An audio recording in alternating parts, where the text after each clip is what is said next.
Hello Teen Idol World. I've been wanting to make a video like this for a minute. This is about to be a rundown of my pedal board. I feel like I'm such a nerd and I always watch those videos where people are breaking down their pedals. So I'm going to do a little rundown of my pedal board for you. Alright, and so we begin with the pedal board tour. How many do I have? 1, 2, 3, 4, 5, 6, 7, 8, 9, 10. Cool. I think that's a good amount. Alright, so we start here at the beginning of the chain. So first in my pedal board chain, the in goes into this volume pedal, which then is routed to this tuner. So what that allows that to do essentially is, as you're tuning, you can just leave the tuner on, essentially permanently. You don't have to turn the tuner on and off in between songs. It just makes it super streamlined to be able to have the tuner on the whole set. Cool. Next in the chain is this amazing Keeley compressor. Basically, if you're not familiar with a compressor, it sort of evens out your playing. If some songs are more aggressive than others, it sort of allows the output to be more even. Got lots of really cool, just your standard compressor. Oh, why don't you, I don't know why the focus isn't. Attack, sustain, level, clipping, and this sort of allows your tone to, certain parts to cut through more. I leave the compressor on the whole set. I may be going out of order in this pedal board just because I can't remember the exact order of the chain. Everything is sort of routed in the back of the pedal board, so it's hard to remember. But, cool. Compressor. Overdrive. This overdrive, honestly, is... I never go without this overdrive. The Boss SD1. I bought this overdrive ever since I saw that Lindsey Buckingham used this for a super crunchy but also clean tone. Also, if you'll notice, I have these little... Is it gonna zoom in this time? Not quite. I have these little sticky jewel little things, and what that allows me to do essentially is mark where I set the pedals so that I don't have to remember where the knobs are set every time I play a show. I used to sort of have a picture of the pedal board that was just really zoomed out, but it was really stupid because every time I would be in soundcheck or prepping for a show or something, I'd have to just pull out my phone and squint and zoom in. So it's really helpful to have these little gem things, and I have them on every pedal. It's super helpful just to remember where the knobs are. But back to the overdrive. This thing is so freaking amazing. I honestly don't think I'll ever buy another overdrive or use any other overdrive. I feel like it just does everything that you need it to do. Just the level, the drive, just like your normal overdrive. But I use this overdrive on the song Things You Say on the record, and essentially all of my songs that are kind of overdriven. But next is the Fuzz Foundry. Honestly, bear with me, I don't know. I think I got this on Reverb. Actually, I'm certain I got it on Reverb.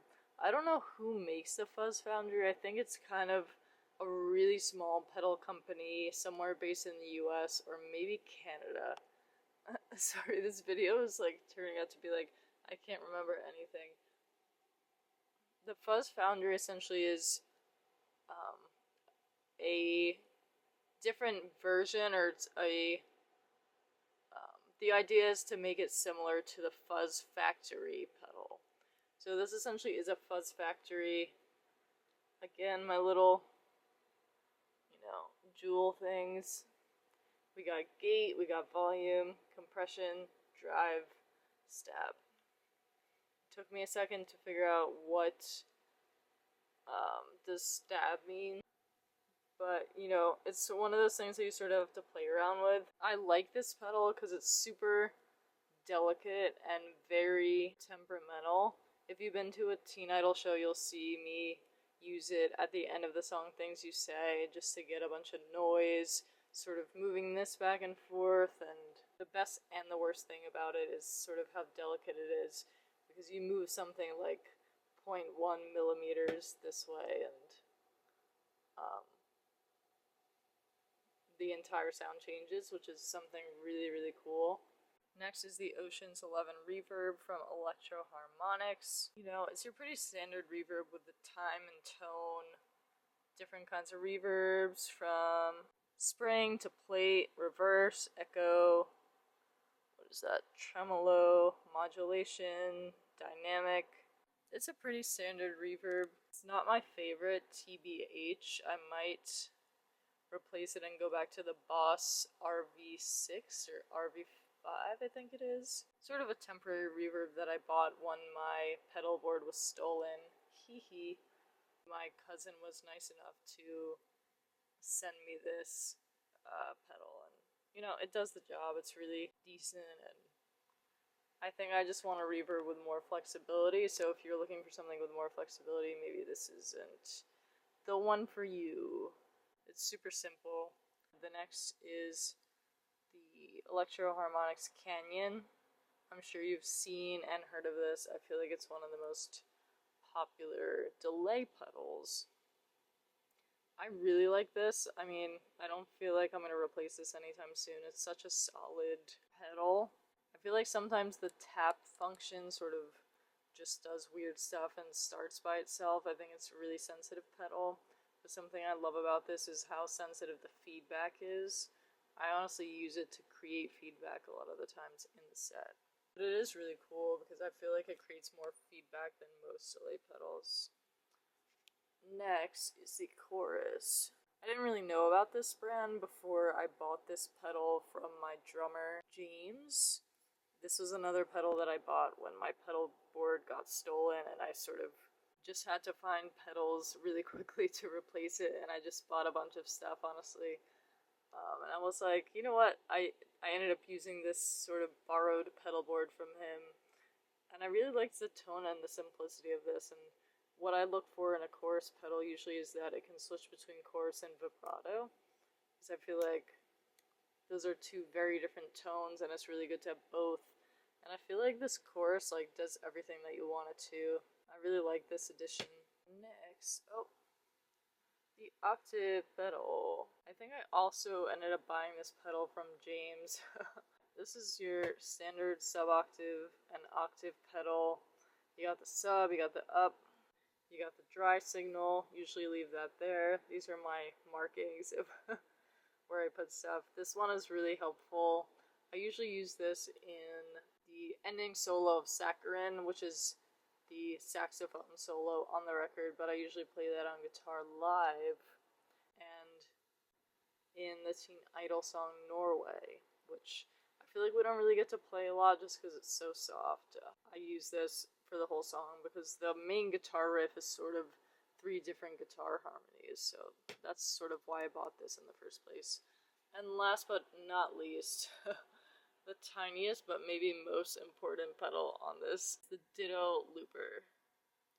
I don't know what to say. Pretty simplistic loop pedal. I don't really like loop pedals that are too complicated. The purpose that I bought it for is literally just to loop. I'm not trying to do like 3 loops at once. I tend to loop in Dance Inc., which is the opening song of the set, and Things You Say, which is the last song of the set. I ended up buying this from Lindsay, the bassist of Well Wisher. Actually, no, I didn't buy it from her. She actually gifted it to me after my pedal board got stolen. So super nice of her to give this to me, and it's been super essential part of my pedal board since then. You know what? Let me go show you the back of the pedal board. Yes, so this was routed and fixed after I had a fiasco with my pedal board and it just like totally crapped out at one of the shows. very nicely wired and routed in the back by Chiano. Sure you know Chiano. And yeah, pretty simple Sanjun power supply, isolated, I think 12 pedal power supply. Looks real nice back there. And that is my